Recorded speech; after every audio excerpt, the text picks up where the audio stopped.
Hello and welcome to News Tonight on Rajya Sabha TV. I'm Tina Jha.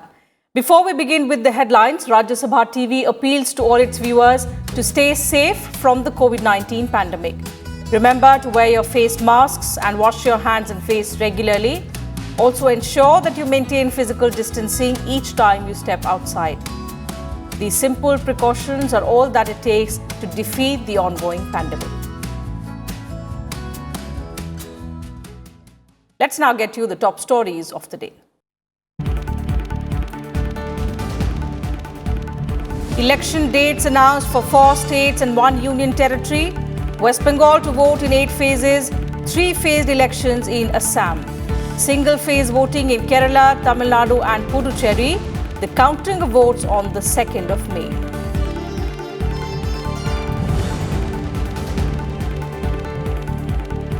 COVID-19 guidelines for election-bound states. All polling staff to be vaccinated. The Model Code of Conduct takes effect. The voting time increased by 1 hour.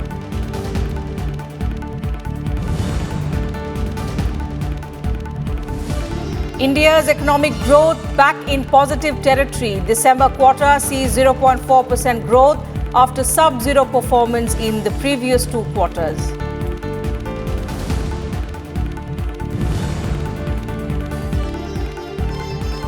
The nation moving fast towards financial empowerment. Prime Minister Modi emphasizes trust and transparency for depositors and investors as top priority.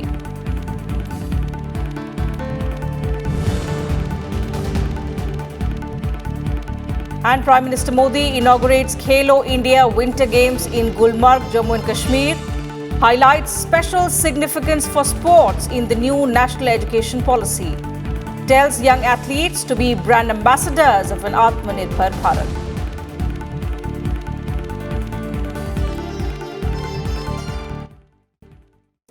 The Election Commission on Friday announced the election schedule for 5 poll-bound states of West Bengal, Tamil Nadu, Kerala, Puducherry and Assam. Elections in these 4 states and 1 union territory will be held from the 27th of March and the results will be announced on the 2nd of May. More details in this report. Assembly elections in Tamil Nadu, Kerala, West Bengal, Assam and Puducherry will be held from the 27th of March, the Election Commission announced on Friday. The results will be announced on the 2nd of May. Voting for West Bengal's 294 assembly seats will be held in 8 phases between March and April.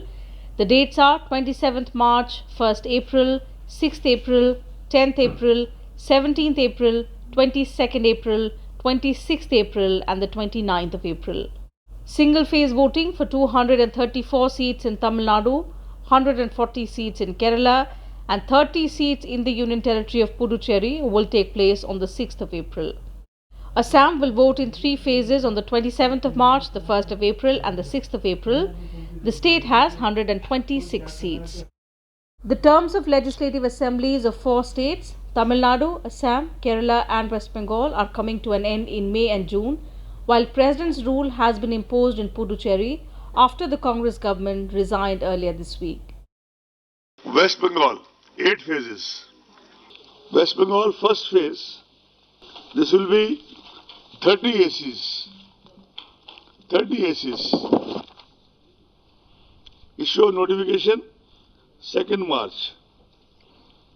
Last date of nominations, 9th March. As I said in the beginning only, the counting shall be done on 2nd May 2021. Assam General Assembly Elections 2021. Elections shall be held in 3 phases.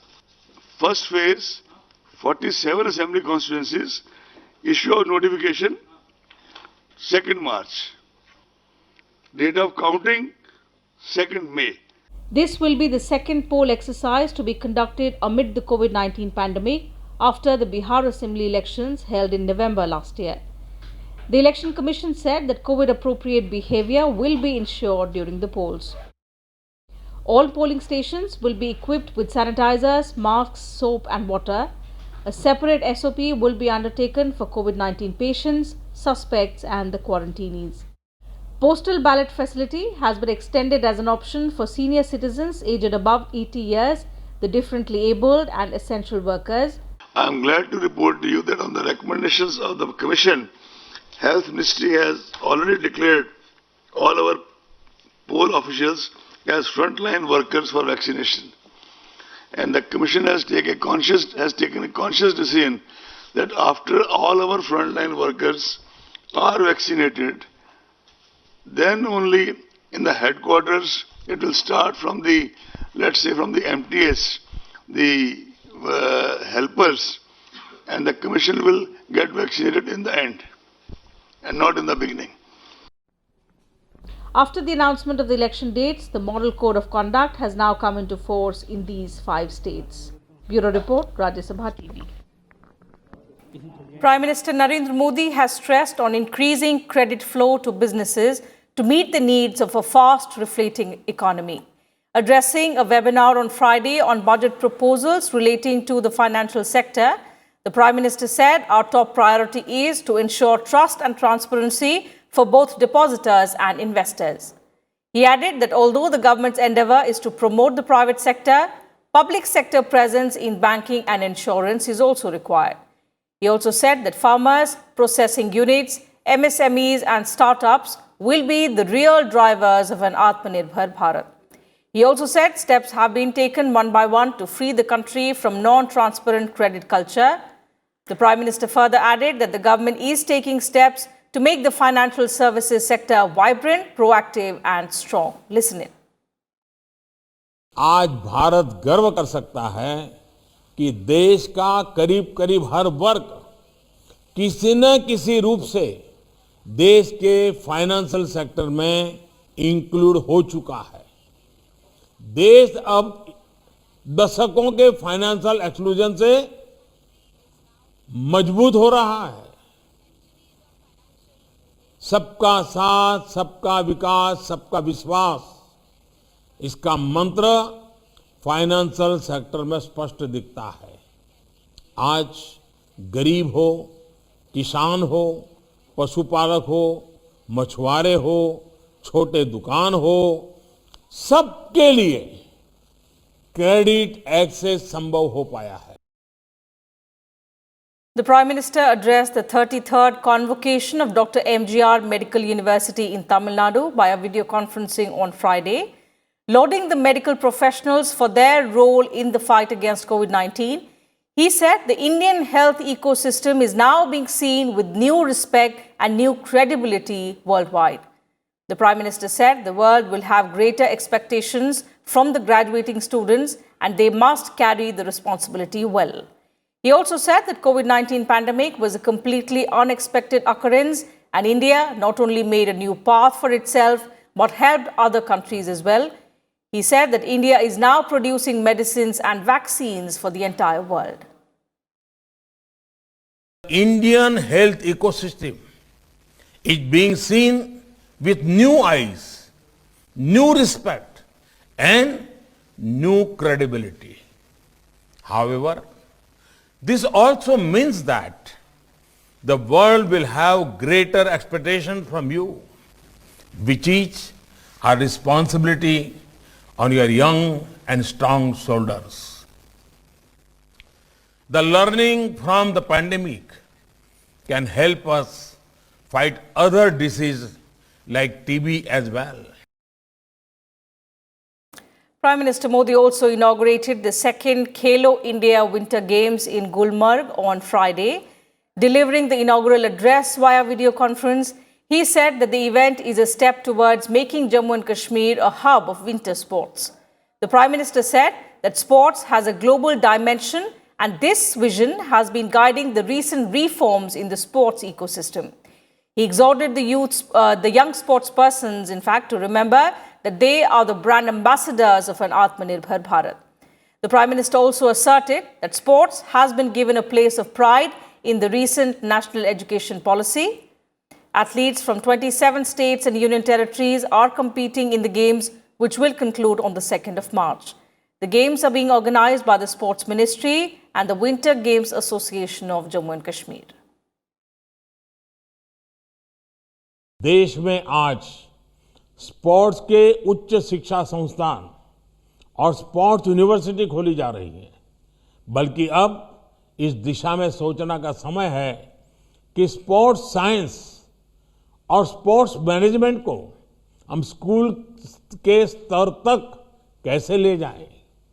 ये हमारे युवाओं के लिए बेहतर career के अवसर तो देगा ही, स्पोर्ट्स इकोनॉमी में भी भारत की हिस्सेदारी को बढ़ाएगा। And time for a short break here. More news and updates will continue on the other side. Do stay with us. Welcome back. You're watching News Tonight. Lok Sabha Speaker Om Birla inaugurated the outreach and familiarization program for the local bodies of the state of Meghalaya and other northeastern states on Friday. He said that Panchayati Raj institutions and district councils should deliberate upon developmental programs encompassing concepts of inclusive growth, cooperation and collectivism and address the issues facing people. He also called for extensive use of ICT and innovation tools in local bodies to make their administration more transparent, accountable and also accessible. Here's a report. Inaugurating the program, Lok Sabha Speaker Om Birla said that the broad objective of the familiarization program is to ensure that accountability of the executive is not only ensured in parliament and assemblies, but at the grassroots level as well. He stressed that autonomous district councils, which function as mini legislative bodies, should ensure executive accountability through discussions and dialogue. District council की आज इस क्षेत्र में अहम भूमिका है। उनके सदस्य अपने क्षेत्र के स्ट्रेंथ की पूरी जानकारी का उपयोग कर सकते हैं और इस स्ट्रेंथ को हम अधिक प्रभावी बनाने के लिए किस तरीके से वहां की स्थानीय आर्थिक और सामाजिक योजनाओं को बनाने में हमारी सहभागिता सबसे महत्वपूर्ण होती है। Speaker Birla also observed that initiatives like Vocal for Local will boost local area development.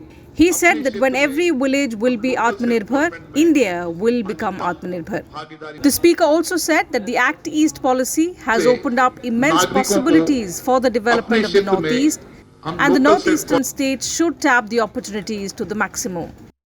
सरकार की नीतियां और कार्यक्रम भी इस तरीके से बनाए गए हैं ताकि देश का हर गांव आत्मनिर्भर बने, देश का हर शहर आत्मनिर्भर बने, ताकि हम आत्मनिर्भर के माध्यम से भारत को सशक्त और मजबूत कर सके। एक्ट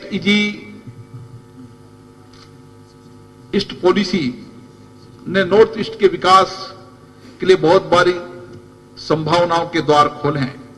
हमें इन संभावनाओं के अवसरों का लाभ उठाना चाहिए ताकि इस पॉलिसी के तहत हम अधिकतम जनता का कल्याण कर सकें। Around 115 members of the local bodies of northeastern states, including Meghalaya, attended the program. In addition, a large number of participants from all of the northeastern states were connected to the program online via web link. The outreach program is a unique initiative of Lok Sabha Speaker Om Birla to bring about good governance in the local bodies across India. Kriti Mishra's report for Rajya Sabha TV.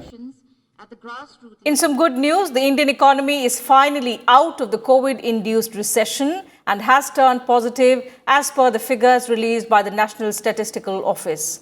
With this, India is now among the few major economies to post growth in the last quarter of 2020. After contracting for 2 quarters in a row, the gross domestic product grew by 0.4% in the October to December quarter amid the coronavirus pandemic.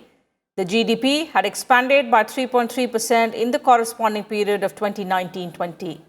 The GDP in the third quarter of 2020-21 is estimated at 36.22 lakh crore rupees. The GDP had contracted by 23.9% in the June quarter amid the pandemic-led nationwide lockdown and by 7.5% during the September quarter. External Affairs Minister S. Jaishankar and his UAE counterpart Sheikh Abdullah bin Zayed Al Nahyan held talks on Friday. Both leaders reviewed the growing bilateral cooperation and also held discussions over issues of common interest. The UAE Foreign Minister's visit comes just over 2 months after Jaishankar visited the UAE in November last year. The Union Health Ministry informed on Friday that there will be no vaccination sessions scheduled on the 27th and 28th of February anywhere in the country, as the CoWIN application is getting an upgrade, as the first phase of vaccination will be dovetailed into the second phase starting from the 1st of March. As of now, there is no option for self-registration, as the inoculation of healthcare staff and other frontline workers are being done on the basis of the database procured from departments concerned. The ministry said the states and the union territories have already been informed about this transition. Meanwhile, the Ministry of Home Affairs on Friday extended the existing coronavirus surveillance, containment and caution guidelines till the 31st of March. The ministry said, while there has been a substantial decline in the active and new cases of coronavirus, there is still need to maintain surveillance, containment and caution so as to fully overcome the pandemic.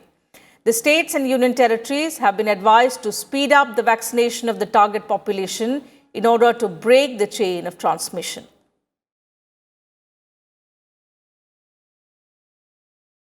The World Health Organization has thanked India and Prime Minister Narendra Modi for supporting vaccine equity.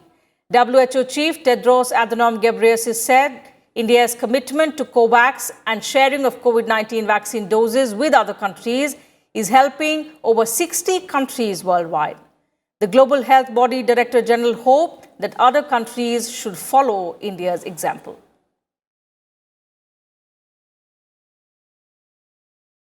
The first ever toy fair, which is set to begin on Saturday, will give a platform to the Indian toy makers to showcase their talent to the world. Prime Minister Narendra Modi will be inaugurating the India Toy Fair 2021 via video conferencing. The toy fair aims to provide an impetus to the underlying themes of Atmanirbhar Bharat and Vocal for Local campaigns launched by the government to promote indigenous industries. Besides, it also aims to leverage the potential of toys in making learning joyful toys across all ages in education. Remember, in his Mann Ki Baat program held in the month of August last year, the Prime Minister had said that toys not only augment activity, but also give flight to aspirations. Noting the importance of toys in the holistic development of a child, the Prime Minister has earlier as well emphasized on boosting toy manufacturing in the country.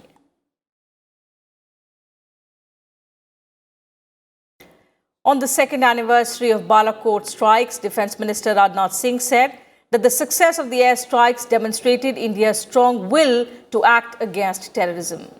The Defence Minister saluted the exceptional courage and diligence of the Indian Air Force on the occasion. He said the country is proud of our armed forces who keep the country safe and secure.